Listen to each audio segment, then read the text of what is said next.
네, 여러분 안녕하세요. 옷장사의 보물지도의 남윤택입니다. 오늘은 풍력 관련주 특집 마지막 3편이죠. 태용이라고 하는 종목을 좀 알아보겠습니다. 우리가 풍력 관련주 특집 1편, 2편에서 CS 윈드와 CS 베어링을 알아봤었잖아요. 그 CS 베어링 편에서 여러분들이 그 베어링을 공부하셨던 기억이 있으실 겁니다. 그 CS 베어링에서 만드는 요 베어링, 피치 베어링 기억나시죠? 그 베어링을 만드는 CS 베어링이 있지만 오늘 소개해드리는 태용도 역시 베어링 관련된 부품들을 만들고 샤프트 이런 부품들을 만드는 단조 회사입니다. 우리가 단조라고 하면 여기 지금 화면에도 나오고 있지만 철을 이렇게 두드리고 누르고 압축하고 롤링해서 또 원하는 모양으로 만드는 과정을 단조라고 얘기를 하는데, 이렇게 보시다시피 이렇게 대형 이런 철강들을 단조하는 그런 사업을 영위하는 회사가 바로 태용입니다. 많은 매출 비중이 풍력 발전소 관련된 부품을 이렇게 제조하는데 매출이 나오고 있기 때문에 우리가 풍력 관련주 마지막 종목으로 이렇게 담아왔고요. 태용이 굉장히 업력이 뛰어나고 과거에 갖고 있었던 여러 가지 퍼포먼스들이 많은 회사입니다. 그렇기 때문에 우리가 앞으로 이 풍력 관련주들을 투자할 때 태용이 또 어떤 포지션을 가져가고 어떤 비중을 차지하는지를 우리가 또 지켜볼 필요가 있어 보입니다. 그렇기 때문에 오늘 태용이 어떤 기업이고 또 어떤 사업들을 주력을 하고 있으며 앞으로의 또 성장 동력은 또 어떤 것들이 있는지 투자 관점에서 한번 알아보도록 하겠습니다. 우리가 태용을 알아보기 전에 2009년도 뉴스를 좀 가져와 봤습니다. 태용이 과거에 코스닥 시장에서 시가총액이 1위였어요. 저는 주식을 시작한 지 얼마 안 됐기 때문에 이게 좀 되게 생소하긴 한데, 태용이란 종목도 사실 이번에 처음 알았거든요. 그런데 확인을 해보니까 과거 2009년 1월 무렵에 나온 기사에 의하면 태용이 코스닥 시장에서 시가총액이 1조 5천억 원 규모로 1위를 차지했다라고 나옵니다. 지금은 태용이 코스닥 순위가 299위예요. 오늘 4월 18일 기준으로. 근데 이 과거에 1위를 했던 이제 그런 업력을 가지고 있고요. 그만큼 한때 나름의 전성기를 누렸던 그런 회사라고 우리가 좀 기억을 하면 좋을 것 같습니다. 회사 개요에 대해서 한번 알아보겠습니다. 태용은 1981년 5월에 설립이 됐고요. 설립한 이 설립자 겸 지금 회장이죠. 이분이 허영도 회장님이신데, 이분이 아마 한 1948년생이실 거예요. 그래서 사진은 굉장히 좀 젊을 때 사진인데 지금은 나이가 좀 많이 드신 상태죠. 그리고 현재는 여기 계신 이 장이상 대표이사님이 대표이사이신데, 이분이 이 회장님보다 나이가 어립니다. 이게 사진이 옛날 사진인데 아무튼 이렇게 지금 조직 구조가 되어 있다라는 부분들 확인할 수 있고요. 2001년 11월에 코스닥에 상장을 했고요. 현재 기준 시가총액은 2,873억 원, 발행된 주식수는 2천만 주가 좀 넘습니다. 주요 주주 구성을 보면 회장, 허영도 회장님 외에 5인이 53.93% 지분을 가지고 있는데, 회장님이 19.89% 보유 지분 가장 많이 보유를 하고 있고요. 관계사인 태용 S&T가 16.96%인데, 이 태용 S&T와 태상이라고 하는 이 계열사는요, 모두 그 허영도 회장의 그 아들들입니다. 장남인 허욱이 태상을 지배하고 있고요. 그리고 허완이라고 하는 차남이 태용 S&T를 운영을 하고 있는데, 이 태용 S&T와 태상이 태용에서 만드는 그런 철강 제품들을 후가공을 하는 거죠. 그래서 가공을 해서 다시 상품으로 판매를 하는 관계 일을 하고 있는데, 그런 내부 거래를 통해서 태용 S&T와 태상이 태용을 통해서 그런 매출이 나오고 있는 구조를 가지고 있습니다. 그러니까 결론적으로 허영도라는 설립자 겸 회장이 19.89%를 가지고 있지만 그 아들이 갖고 있는 보유 지분도 있죠. 그리고 허고는 아마 딸일 겁니다. 그래서 허영도 회장의 가족 그리고 관계사들이 총 53.94%의 대주주 지분을 가지고 있는 회사다라고 보여집니다. 그리고 현재는 허영도 회장이 은퇴를 하셔야 되는 나이죠. 그래서 경영권 승계 관련에 있어서도 태용홀딩스라고 하는 지주사가 있어요. 태용홀딩스에서 보유하고 있는 태용의 주식이 있는데, 이것들의 상당수를 태상과 태용 S&T에 이렇게 매도를 하는 그런 과정들이 있었습니다. 그렇기 때문에 현재는 이 태용 그룹 안에 그 경영권 승계에 관련된 이슈들도 좀 거론이 되고 있습니다. 그래서 그런 내용들이 있다는 거 참고하시면 될 것 같고요. 쭉 알아보겠습니다. 회사는 일단 부산에 이제 거점을 두고 있고요. 본점, 지점이 다 이제 부산에 이렇게 위치해 있습니다. 여기 보이시는 게 바로 태용의 본사 공장이고요. 주요 사업 구성을 보면요. 단조 사업부가 있고요. 제강 사업부를 추가했습니다. 그러니까 단조는 아까 설명드렸던 그런 여러 가지 수요 산업에 관련된 부품들을 만드는 과정이라고 보시면 되고, 제강은 그러니까 쉽게 말씀드려서 인곳이나 라운드 블룸을 만드는 건데, 철 덩어리들을 필요한 곳에 납품을 하는 형태인데, 태용의 현재 제강 사업부의 구조는 대부분 이 단조 사업부에 필요한 원재료를 공급하는 형태로 되어 있습니다. 그렇기 때문에 사실상 수직 계열화 구조로 어떤 마진 구조를 더 개선하기 위해서 사업부를 추가했다라고 일단 이해를 하시면 좋을 것 같아요. 그래서 이제 제강 사업부에서 이제 만드는 게 아까 설명드렸던 인곳 그리고 라운드 블록 이런 이제 철 덩어리죠. 이런 것들을 이제 큼직큼직하게 이제 만들어서 태용 자체적으로 단조 사업부에서 이것들을 활용해서 사용을 한다라고 합니다. 이렇게 하는 이유가 이 철을 가공할 때는 많은 열이 필요하잖아요. 뭐 많게는 뭐 1000도가 넘는 그런 온도를 가열을 해야 되는데, 인곳이 만들어질 때 당시에는 지금도 이 사진에 보이시면 이렇게 뻘겋게 달궈져 있잖아요. 이 상태도 굉장히 뜨거운 상태인데, 이것들을 어떤 납품처로 제공을 하게 되면 그 납품을 받는 곳은 이미 이 철이 식은 상태에서 다시 열을 가열을 해서 단조를 해야 되는데, 이 태용 자체적으로 인곳을 생산하고 이 인곳이 바로 단조 사업부로 넘어가서 단조 어떤 공정을 거치게 된다면 추가적으로 열을 가열하는 그런 에너지 낭비가 줄겠죠. 그래서 거기에서 여러 가지 마진 개선을 할 수 있다라는 장점이 있기 때문에 그런 부분들도 경쟁력을 가지고 있다라고 볼 수 있습니다. 주요 제품 및 매출 비중을 좀 알아보겠습니다. 이제 자유형 단조가 대부분의 매출을 차지하고요. 왜냐하면 아까 그 제강 사업은 단조에 필요한 원재료를 공급하는 목적으로 운영이 된다라고 했기 때문에 대부분은 이런 자유형 단조 사업 부분에서 매출이 나오고 있습니다. 제일 많은 매출 41.9%가 풍력 설비에서 나오고 있고요. 풍력 부품은 이따가 알아보겠지만 메인 샤프트와 타워 플랜지가 주로 이제 만드는 부품입니다. 그리고 산업기계, 여기에도 역시 철이 들어가는 샤프트, 기어, 휠, 타이어, 링 이런 것들이 이제 들어가고요. 두 번째로 많은 18.9% 매출이 산업기계 품목에서 나오고 있고요. 그리고 최근에 조선 선박 엔진 관련된 매출 비중도 상당히 많이 늘었습니다. 그래서 조선 선박 엔진에 들어가는 철이 들어가는 부품들이 꽤 많겠죠. 합금들도 많고요. 그래서 거기에 들어가는 제품들을 만드는 매출이 또 12.8% 비중을 차지하고 있고요.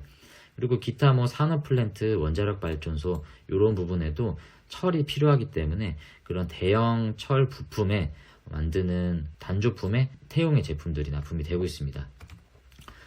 풍력 발전기의 매출이 가장 높은데, 우리가 전 시간에도 풍력의 구조들을 이렇게 본 기억이 나시죠? 거기에 보시면 여기 이제 로터 부분에 피치링과 여기 타워와 요 나셀을 이어주는 부품인 요 베어링이 있다라고 그때 말씀을 드렸죠. 이 베어링 뿐만이 아니라 요건 이제 CS 베어링의 주력 상품인데, 이것뿐만 아니라 여기 모터와 연결되는 이 메인 샤프트 요거와 타워 플랜지라고 하는 여기에 들어가는 요 링 구조의 플랜지가 있습니다. 요게 사실은 태용의 주력 상품이에요. 요 두 개가 세계 인류 상품으로 등록이 된 상품인데, 요 두 개를 이제 주력 상품으로 세계 풍력 시장의 글로벌 고객사와 거래를 하고 있는 상황입니다.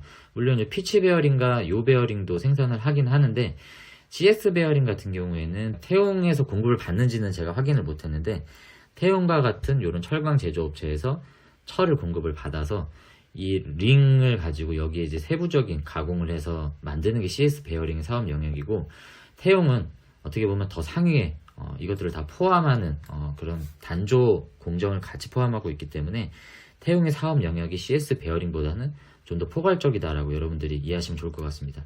그리고 풍력뿐만이 아니라 이제 원자력 발전소에도 관련 부품들을 납품을 하고 있는데요.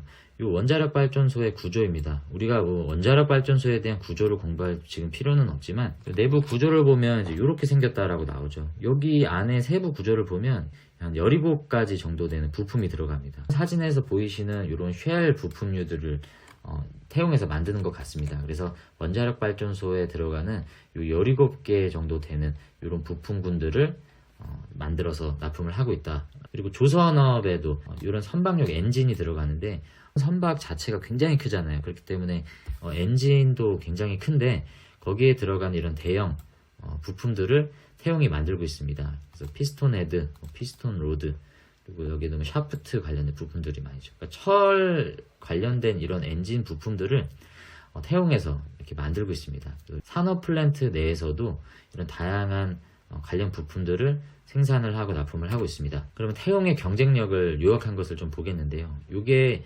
2016년도 태용에서 만든 자료에 나온 이제 경쟁력을 요약한 겁니다. 조금 시기가 좀 과거이긴 하지만 그래도 이 내용이 크게 변함이 없기 때문에 제가 이걸 그대로 가져왔는데요. 일단은 태용에서 홍보하기로는 앞선 기술력을 가지고 있다라고 하는데 물론 뭐 앞선 기술력도 가지고 있지만 이 자유형 단조라는 게 말 그대로 정형화되어 있지 않은 다양한 형태의 단조 부품들을 만들 수 있는 공정 기술을 가지고 있다는 게 장점이잖아요.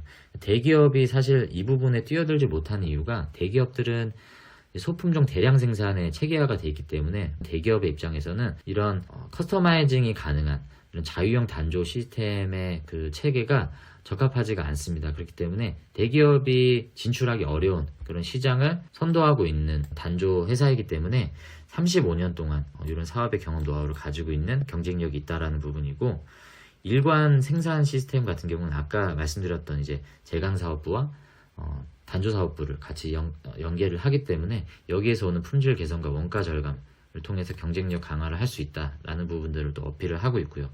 그리고 세계 인류 상품으로 등록되어 있는 풍력 관련 부품들이 있습니다. 아까 말씀드렸던 그 플랜지와 그리고 메인 샤프트, 이건 이따 설명을 또 드릴 텐데, 또 그런 것들 때문에 주요 고객사인 베스타스와 지멘스, CS 그룹과 동일한 그런 고객사죠. 풍력의 글로벌 고객사인데 이런 고객사들과 계속적인 거래 관계를 맺고 있고, 세계 풍력 시장의 점유율이 20에서 많게는 30%까지 점유율을 차지하고 있는 태용의 경쟁력이라고 볼 수 있습니다. 이거는 정말 객관화된 경쟁력이라고 보여지고요. 그리고 대형 플랜지를 생산 가능한 몇 안 되는 업체라고 합니다. 그렇기 때문에 현재 풍력 발전소 트렌드 안에서도 점점 대형화 되고 있는 추세이기 때문에 이런 대형화 설비에 맞춰서 생산 가능한 단조 기술을 갖고 있는 태용 경쟁력이 있다라고 보고요. 대표적으로 9500파이라고 하면 9.5m죠. 그러니까 9.5m 되는 커다란 그런 롤링 밀에 그런 기술을 가지고 있다라는 부분들, 그리고 대형 단조 시장에서 몇 안 되는 선도적인 위치를 차지하고 있다라는 것들은 객관화된 경쟁력이라고 볼 수 있습니다. 관련된 주요 뉴스를 몇 개를 좀 가져와 봤습니다. 요거는 좋은 뉴스는 아니에요. 하지만 지나간 거였기 때문에 한번 짚고 넘어가면, 태용이 2021년에 거래 정지가 된 적이 있어요. 그래서 1년 동안 이게 거래 정지가 됐습니다. 21년에 거래가 정지가 돼서 요게 22년 4월에 와서야 이 거래 정지가 풀렸어요.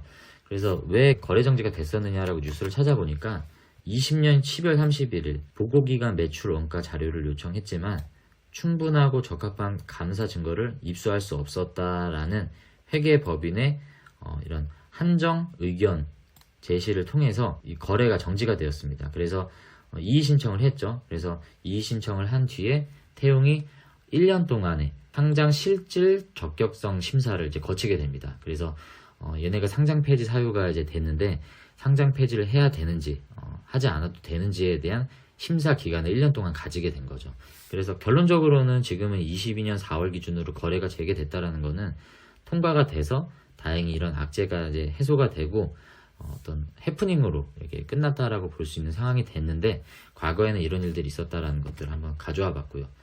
그 내용입니다. 4월 26일이죠. 이때 주권 매매 거래 정지가 해제됐다라는 뉴스입니다. 그리고 태용의 경쟁력에 대한 부분의 연장선인데요. 이 풍력 관련된 부품 중에 타워 플랜지라고 있습니다. 요건데요.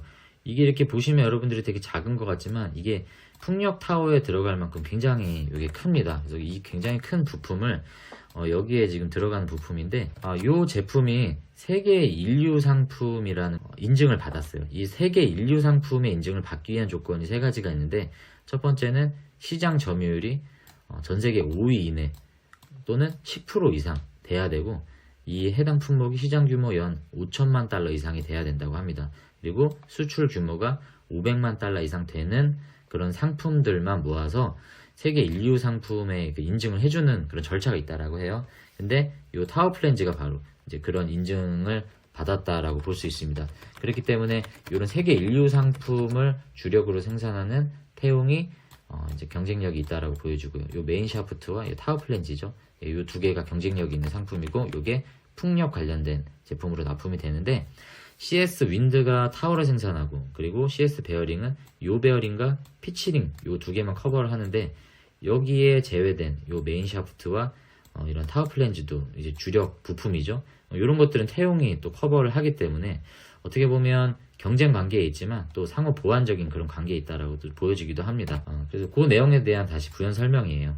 한번 쭉 보시면 태용이 생산 수출 판매하고 있는 풍력 발전용 타워 플랜지가 산업부와 코트라가 선정하는 세계 인류 상품 생산 기업에 인증이 됐다라는 내용이죠. 2006년에는 로터 회전축 요거를 얘기하는 것 같습니다. 요게 인증이 됐고, 그 다음에 2010년에는 요게 이제 인증이 돼서 결론적으로 6년, 10년 이 두 기수 동안 요 두 제품이 세계 인류 상품으로 이제 인증이 됐다는 내용이고, 점유율이 1위라고 합니다. 요 두 부품에 한해서는 전 세계 풍력 발전기 시장에서 점유율이 1위라는 그런 내용입니다.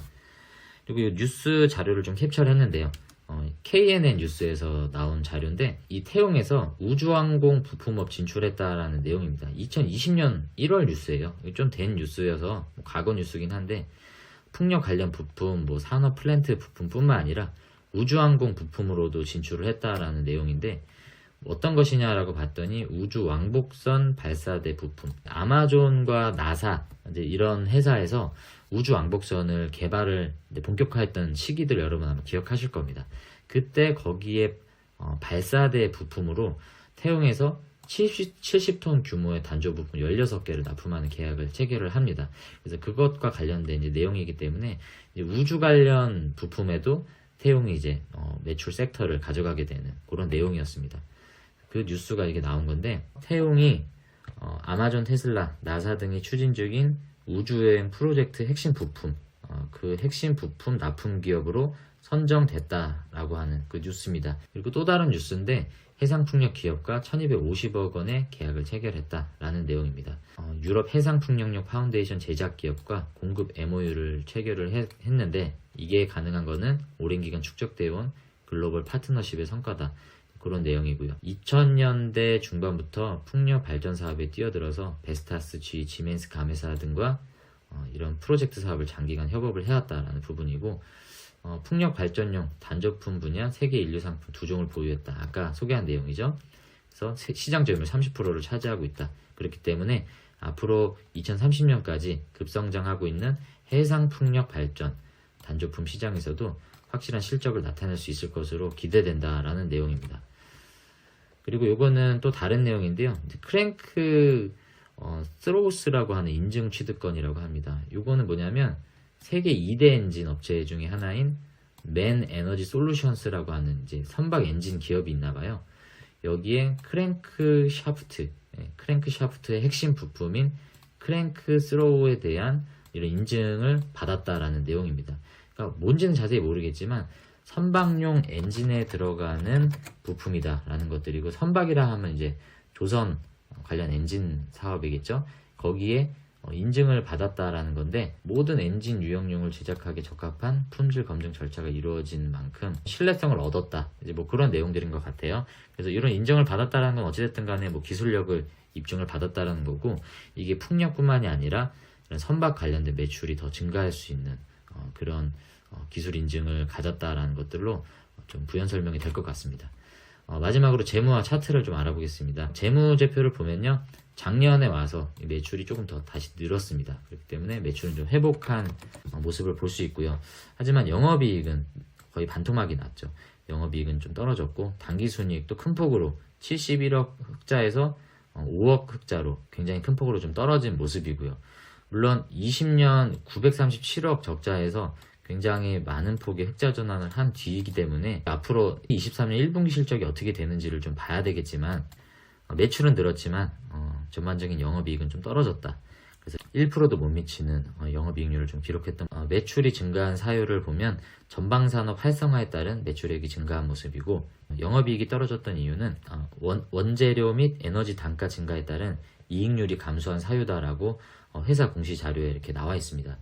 그리고 제가 찾아보니까 이 조선 선박 엔진 매출이 작년, 재작년 이렇게 많이 비교가 되더라고요. 21년에는 290억 매출이 이 분야에서 나왔는데 작년 22년 매출은 503억으로 큰 폭으로 이렇게 증가했죠. 전체 매출 비중으로는 뭐 크지는 않다라고 할 수 있지만 조선 선박 자체적인 그 매출 성장면에 봤을 때는 꽤 많은 이런 성장비로 매출이 늘었던 모습을 이 조선업에서 좀 포착할 수 있습니다. 부채 비율, 당자 비율, 유보율을 보면 그래도 안정적인 편이에요. 부채도 서서히 이렇게 줄어가고 있는 모습이기 때문에 재무 건전성은 상당히 안전해 보이고 유보율 보십시오, 여러분들. 굉장히 큰 편이죠. 그렇기 때문에 재무 건전성은 굉장히 양호한 편이고요. 이런 전통 산업들의 특징이 PBR이 굉장히 저평가입니다. 이 보시면 PBR이 1 이하죠. 그러니까 PBR이 1 이하다라는 거는 청산을 했을 때 남는 돈이 이만큼 더 있다라는 거죠. 그러니까 쉽게 얘기해서 BPS를 보시면 이해하기가 편한데 BPS가 24,000원이잖아요. 지금 주가가 14,000원입니다. 그러니까 BPS가 24,000원이라는 거는 지금 이 태용의 자산을 다 팔면 모든 주식들 가지고 있는 사람들에게 그것들을 다 한 주당 주식을 나눠줘도 24,000원씩 나눠줄 수 있다는 얘기예요. 근데 지금 현재 태용이 한 주 가격이 14,000원대란 말이죠. 그러면 24,000원으로 나눠줄 수 있다는 거는 모든 주주들에게 한 주 14,000원씩 나눠줘도 돈이 남는다는 얘기입니다. 그만큼 지금 자산 가치가 크다는 거기 때문에 재무 건전성은 굉장히 양호하고 PBR만 봤을 때는 큰 의미는 없지만 저평가된 회사다라고 이제 보여집니다. 마지막으로 차트를 좀 보겠습니다. 특징적인 건 52주 최고가가 바로 오늘 나왔습니다. 52주 기준으로는 계속 신고가 영역을 돌파하고 있는 상황이고요. 이 차트 한번 보십시오. 최근에 사실 코스닥의 주가 흐름이 모든 종목마다 이런 흐름들이 아니죠. 이 정배열 상태에서 5일선 지지를 깨지 않고 계속 우상향하는 이런 굉장히 아름다운 모습들을 보여주고 있습니다. 이 성장을 견인하는 모멘텀이 풍력이 아무래도 이제 주겠지만 조선업도 거기에 이제 큰 한몫을 하는 것 같고요. 원자력도 윤석열 정권이 들어오면서 좀 부각이 되고 있기 때문에 태용이 관련 수혜를 좀 많이 입는 그런 상황이다라고 차트만 봐도 좀 그렇게 해석이 됩니다. 그리고 최근 거래량이 굉장히 많이 들어왔죠. 상승과 동반된 이런 거래량들을 봤을 때는 굉장히 주가적으로는 좋은 흐름이다라고 보여집니다. 과거에 2003년 이후의 태용 차트를 제가 가져와 봤습니다. 이게 굉장히 흥미로운데요. 2003년 12월 기준으로 이게 연봉이에요. 보시면 721원이었습니다. 이 721원이었던 주가가 4년 뒤에 11만 7,831원까지 최고점을 찍었는데요. 이게 16,342배입니다. 그러니까 뭐 되게 극단적인 비교긴 하지만 이때 만약에 주식을 100만원어치 사신 분이 4년을 보유해서 이 고점에서 만약에 팔았다라고 하면 100만원이 163억이 되는 그런 상황들을 맞이했겠죠. 물론 그런 사람은 한 명도 없겠지만 그러니까 이렇게 굉장히 큰 주가 상승폭을 가져갔던 종목이었고 지금은 저를 포함해서 태용을 이렇게 잘 아는 분이 없을 수 있겠지만 요 2007년부터 요 2009년 넘어온 요 때는 코스닥 시총 1위였던 그런 영예를 차지했던 태용입니다. 근데 그 이후로 계속 이렇게 주가가 하락을 했죠. 2017년 이후 차트를 한번 보시면요. 여기 2020년에 찍었던 16,000원대 요 때를 지금 넘지 못하고 있는 모습입니다. 물론 현재까지도 요 16,000원대는 넘지 못한 모습인데 아까 설명드렸던 그 차트를 보시면 52주 신고가를 계속 갱신하고 있는 상황이고 이게 계속 아까 말씀드렸던 16,000원을 돌파를 하게 되면 어떻게 보면 과거의 영예로운 그런 차트 흐름상엔 한참 못 미치는 수준의 주가이긴 하지만 지금 다시 새로운 시장의 밸류가 형성됐다라고 봐야 될 것 같습니다. 그래서 과거는 과거고 지금 전반적인 풍력 중심으로 받는 이 태용의 밸류는 요 16,000원대 근접에 가장 강한 저항을 아마 맞게 될 것이다 라고 예상이 되어지는데 요 저항선을 어떤 모멘텀으로 넘어가는지가 주요 포인트일 것 같습니다. 그래서 현재 지금 풍력 신재생의 흐름이 양호하죠. 그렇기 때문에 이 태용의 주가 흐름들을 여러분들이 잘 캐치하셔서 풍력 관련주들을 여러분들이 투자를 하실 때 좋은 참고 자료로 좀 활용을 하셨으면 좋겠습니다. 앞으로 더 추가되는 정보가 있으면 제가 관련된 영상을 또 한번 준비해 보도록 하고요.